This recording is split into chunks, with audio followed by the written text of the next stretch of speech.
Yeah, but truth behind it all. I don't want them to get the wrong impression though. Tamaya, Titi loves you. Okay. Are you gonna go home and go on the airplane? You're leaving Titi's house. Banana. Bye, sister. I love you. Hold on. Love you so much. Bye, Tamaya Lama Tao. This on. Bye, so much. And the biggest hug. I love you so much, baby. Bye. Thanks for everything, y'all. You're so welcome. See you later. See ya. See you soon. Dude, that sucks.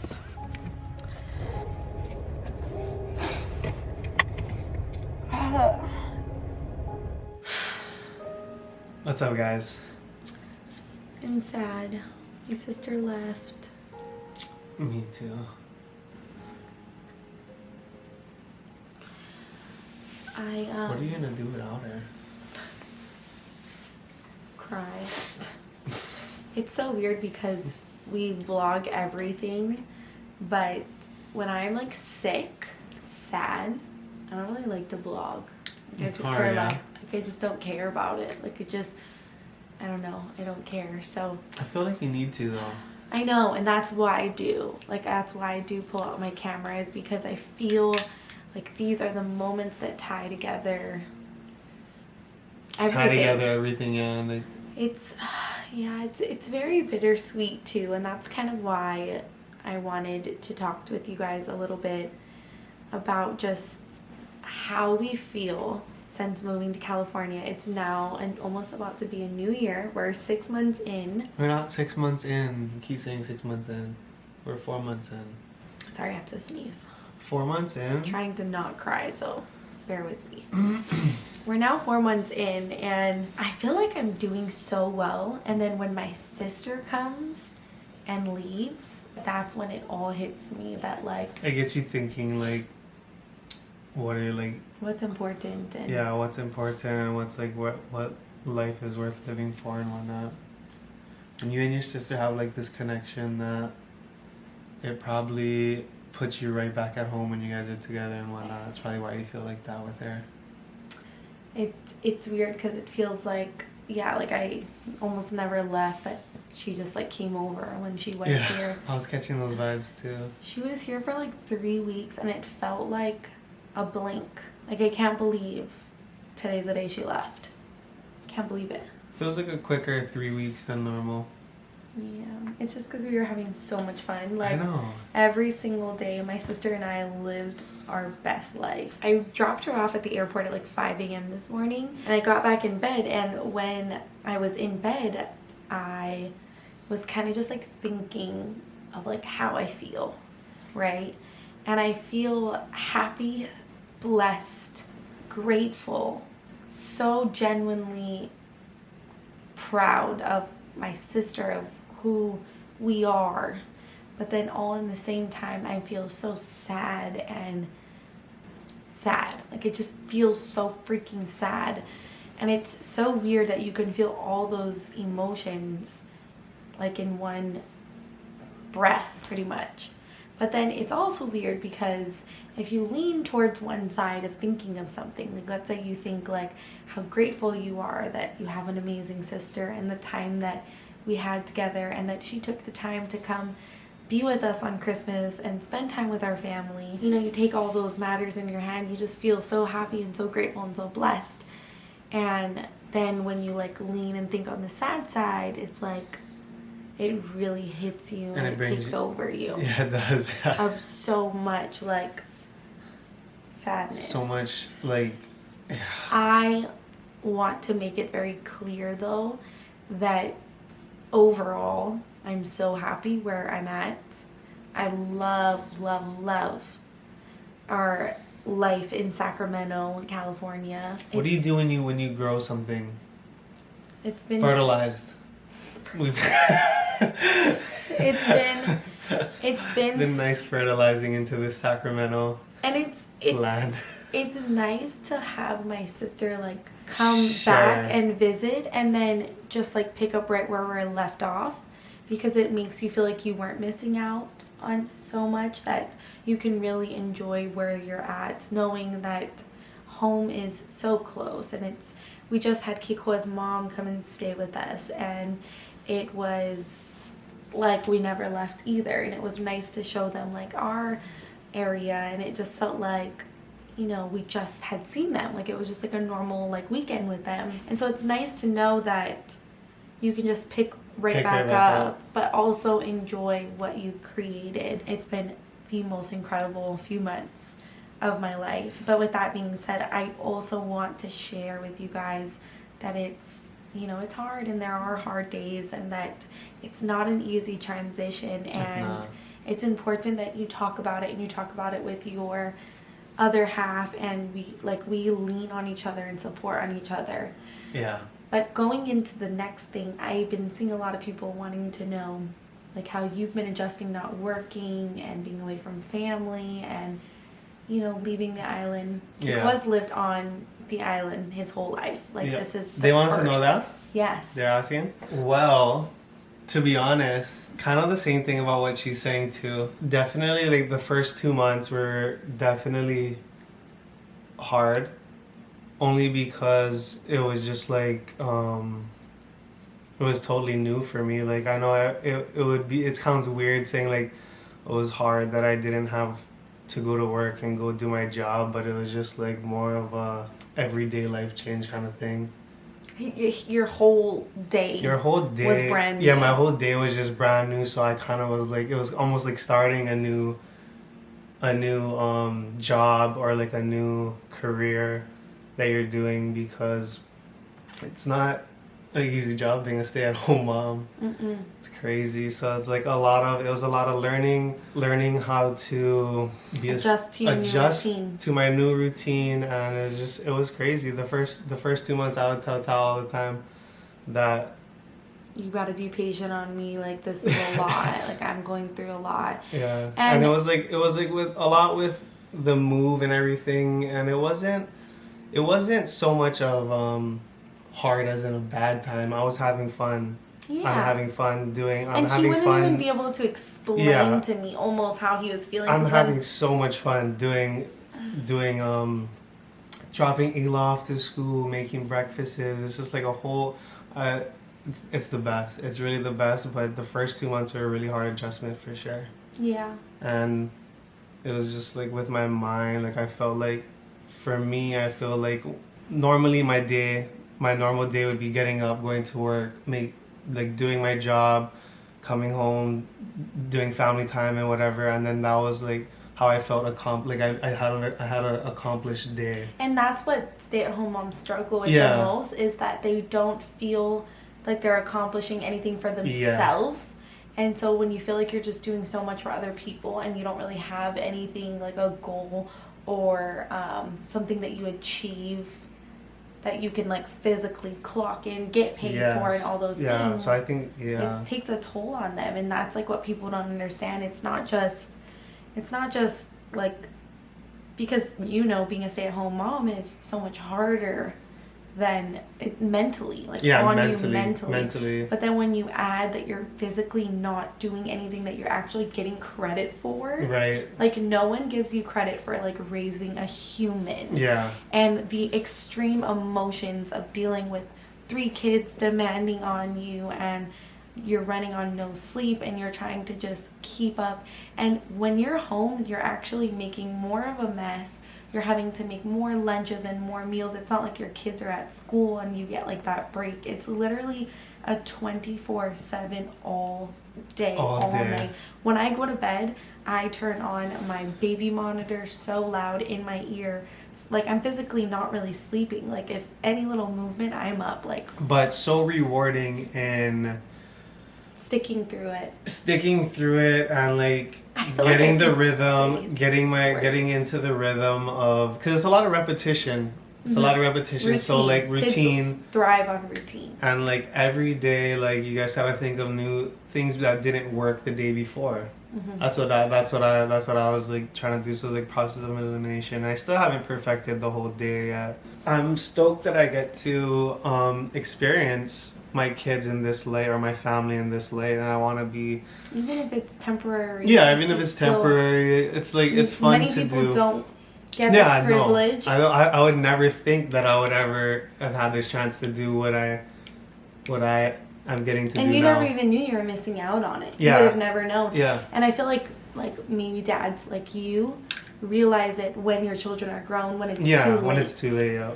To actually experience this chaos. And, you know, I will say something that like we struggled with is that I expected Keikoa to know how to do everything, because I mean he's with me on the weekends, he's such a great help when he gets home from work, and so I just automatically thought it'd be simple for him to like make lunch and, you know, do these things. But something as simple as that, like, he has really no idea. I mean, you have an idea, yeah, because you live with somebody for so long or whatever, but you don't really grasp on unless you're really like paying attention to the like everyday. you know what I do and what I pack her for lunches, but actually putting yourself to do it and, you know, doing the emotions of it, it was just like a lot, and I expected him to just know. It was a lot of like navigating through things the first few months. It still is. Oh my god, it still only been is. 4 months. But The recent thing was like I started going through like a phase where I felt like I wasn't doing the things I like to do. Like, I like to be their mom and do crafts and lunches. Like, I like that. Like, I am that type of mom. And I know that when my children are grown, and if I like don't participate in those things, like, it will really bum me out. And so I felt like I was missing out on just like a simple thing of, you make them breakfast and, you know, we'll put like a cartoon on for them. And I would make them breakfast and I would sit down with them and I would eat breakfast, or I'd be making Ayla's lunch and they would sit on the dining room table and have their breakfast, and we would all just like talk and play. And I just feel like I miss not so much right now, because I really like took a step back, and like I'm more trying to like focus. Again, it's a lot of navigating. I feel like on here we make it seem like this has been the best move of our life, and it truly has. But it's not so peachy. You have to think of it like a balancing beam. There are sides that are so hard and sad, and how do you explain it? I don't know. Like, there are pros and cons to the situation. If we're gonna relate it back to Tasha and the family, then like, that's why like when we see the family, it's really it's really special and happy and it's really hard to say goodbye. Oh my god! And then when you say goodbye, it kind of like brings you back and it puts you in a different mood or headspace. Then you're leaning towards the side of the cons of moving. Yeah, it's because you don't want your family at home to be sad, or think, you know what I mean? Like, it's just a little bit of all those things. I'm not meaning to cry. I just like. I know. Ugh. I know what you mean, babe. It's so hard. Like, why do they have to be so far away? Right now it's hard. Because Tasha just left. It's like ripping the bandage off every time. I think it makes it really hard knowing that, you know, it was our decision. And at the end of the day, like, we're having so much fun with it. But, like, they're not experiencing that. And they're just, like, bummed. Bummed about it. You know? Like, there's not really any pros. They come for them. Like, there's no pros for them. For them, nothing. There's no pros. And for us, we have like these pros and cons, and it was ultimately our decision. And I once heard a quote that said, when you're missing someone, it's not a sad thing, but it's actually a happy thing, because it means that you actually love someone and you have true like love and feelings for someone, and that missing feeling you feel it comes from a good space in you, and that we're so lucky and so blessed that we have someone to miss, you know, like that we do have a lot of people that love and care for us. And, You know, Kiko and I have no idea where these next few years will take us, and it almost feels like we're getting... What? You're crying? It's a little like that time when you're just talking. At what part? Like the beginning. I forget already. I have so much emotions going through me. Me too. It's a hard one. But what part made you sad? Oh, when you're saying about missing somebody. Yeah, like it means that you truly love them.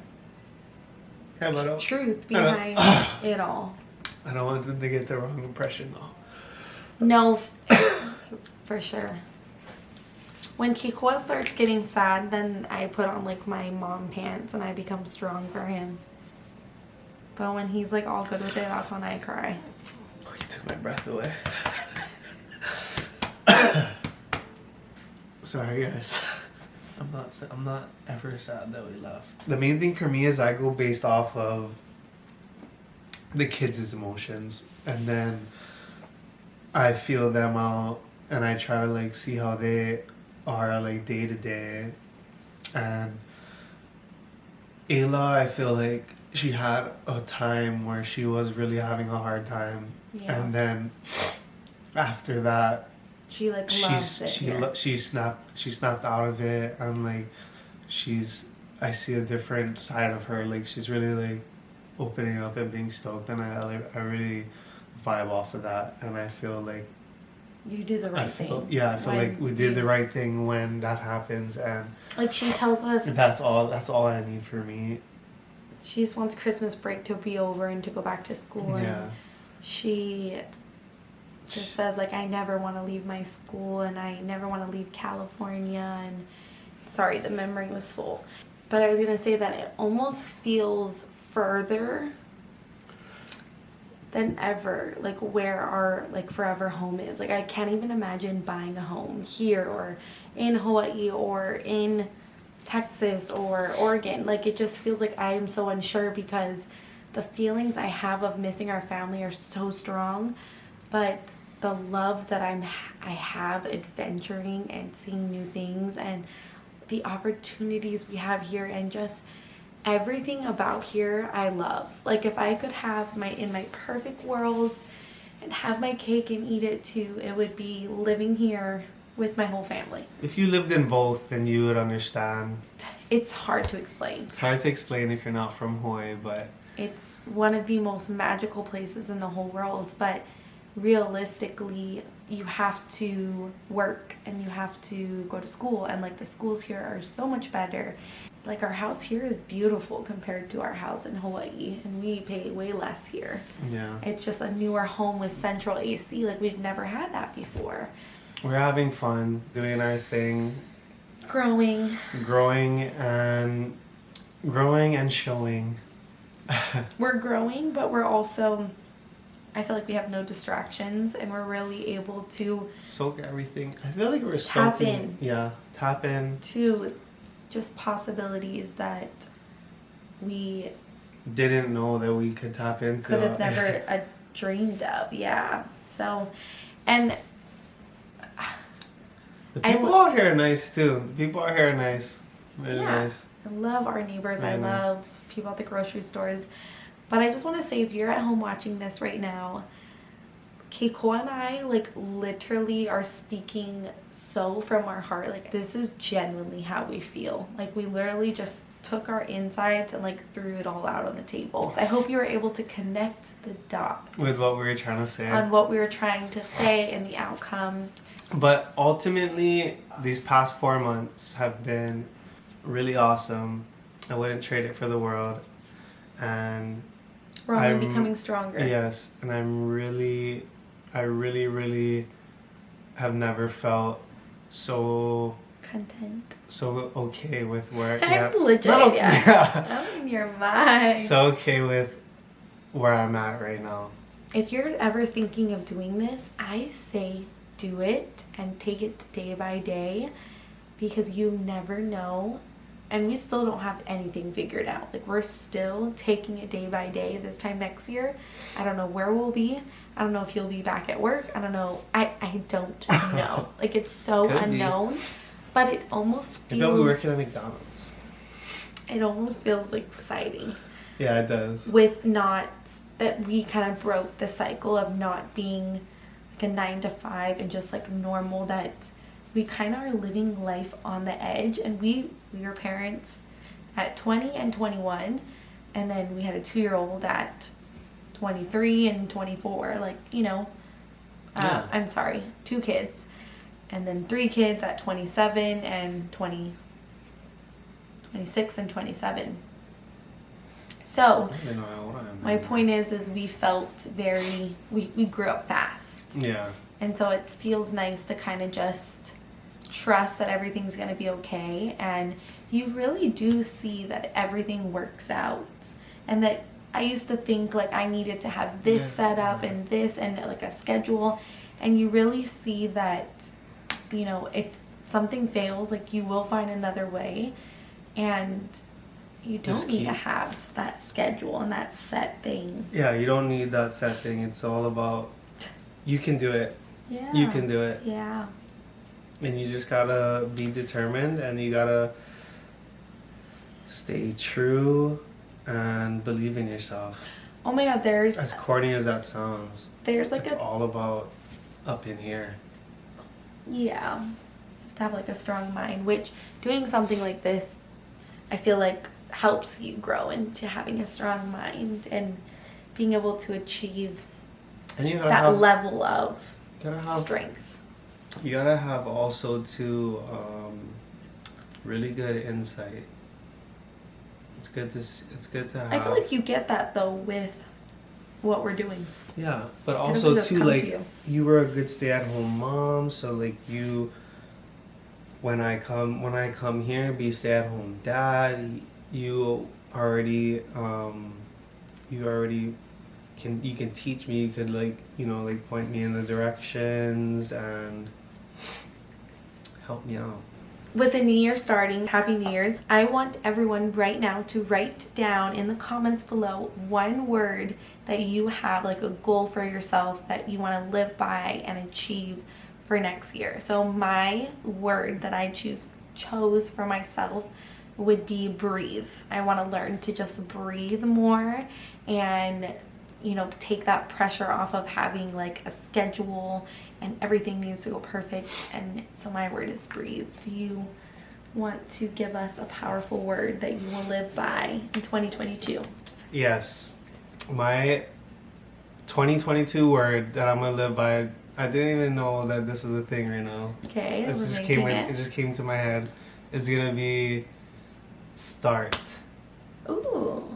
Because Whoa. that's a good one, yeah? Yeah. I just like thought about that right now because I need to really work on starting things. I'm always like thinking like, oh, I need to finish this, I need to finish that, and it's like when I think about all those things, it kind of makes me not want to even. Yeah, you just gotta take tackle. So it's like you just gotta. I just gotta just like that. get something and start it. And that's what I'm gonna do. That's my word. All right, guys. I hope you guys enjoyed that little talk. Tasha, Dorian, Tamaya, we miss you so much. So much. I miss my nephew the most. I know, I miss that little man.